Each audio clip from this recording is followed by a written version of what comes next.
Taking things apart, all the things that you've talked about over the years about nail placement and shingles and putting tins in correctly.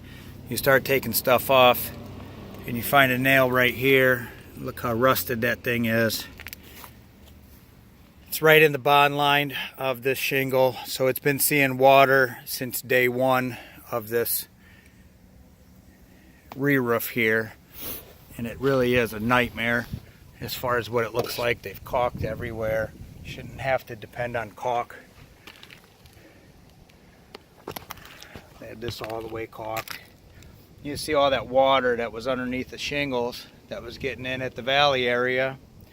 It's a shame that people buy roofs and less than 3 years later you're out repairing them and you find workmanship like this.